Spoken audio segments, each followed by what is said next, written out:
à tous, aujourd'hui on va parler de la lame runique d'ogive. D'ogive, forgée par les Nasrozim, est une arme légendaire ainsi qu'une armure pour contenir et contrôler l'esprit du chaman orc Ner'zhul. Après que celui-ci, condamné par Kil'jaeden, ait été envoyé en Azeroth avec les 4 grands artefacts du roi Lich qui lui sont liés. Il utilisa d'ogive comme moyen de s'échapper de son trône. Il l'utilisa pour modifier le chemin du légendaire Arthas, pouvant voir et prédire son destin des dizaines d'années à l'avance. La lame fut perdue en Northrend mais retrouvée par l'expédition menée par le prince Arthas et le nain Muradin Brare de Bronze dans les confins de la désolation des dragons. Elle était gardée par un mystérieux spectre. Lors de la mort de ce dernier des mains du paladin désireux de sauver son royaume et du nain Muradin Brare de Bronze, le spectre annonça qu'il ne gardait pas l'épée. Il protégeait au contraire les voyageurs de celle-ci. Après cette étrange annonce, Muradin était méfiant. Ce n'était qu'en entrant et en voyant l'épée qu'il comprit. Il alla lire les inscriptions sur le socle de l'arme qui lévitait au-dessus et prononça ces mots.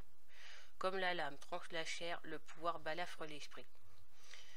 Muradin, terrifié, demanda à Arthas de sortir de la grotte et l'avertit de la terrible malédiction.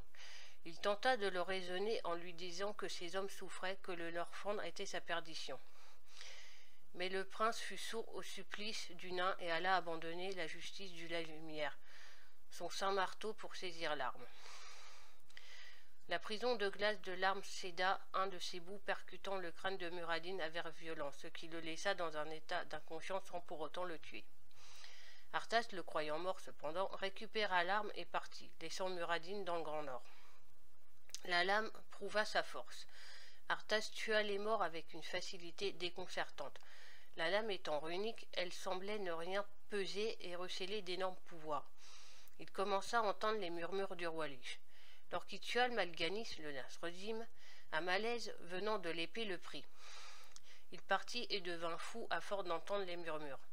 Selon certaines sources, ce sont ces murmures qui dirent à Arthas où trouver les plaques de damnation, l'un des artefacts nécessaires pour devenir le roi Lich.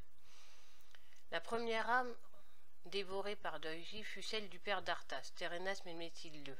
La lame perdura dans ses mains pendant 15 années jusqu'au jour où le combat sur le trône de glace eut lieu. Elle semblait désobéir de plus en plus à Arthas qui en mandait trop. Lorsque Tyrion vit les champions de la lumière mourir, il se libéra de sa prison en appelant la sainte lumière et brisa d'ogive d'un seul coup de sa propre épée, porte-cendre. Selon certains, les fragments furent récupérés pour forger une nouvelle arme, d'œil aux ombres. Mais personne n'en a jamais eu une réelle confirmation. Personne ne sait où sont les réels fragments aujourd'hui. D'ogive a le pouvoir d'aspirer les âmes de ceux qui ont été tués par son tranchant. D'autre part, la lame ronge l'âme de celui qui la porte, notamment par la connexion télépathique avec le roi Lich, ce qui se caractérise par des murmures continus qui mènent à la folie. On suppose aussi que la lame provoque la vision des âmes des morts. Elle est aussi enchantée, son métal est extrêmement léger et sa puissance égale à celle des armes les plus lourdes. Et pour info, on a appris à Shadowland que ce n'est pas les Nasrozim qui ont formé l'épée runique d'ogive et le home de nomination, mais c'est le geôlier qui l'a ordonné au runomancien qui se trouve à Maldraxxus.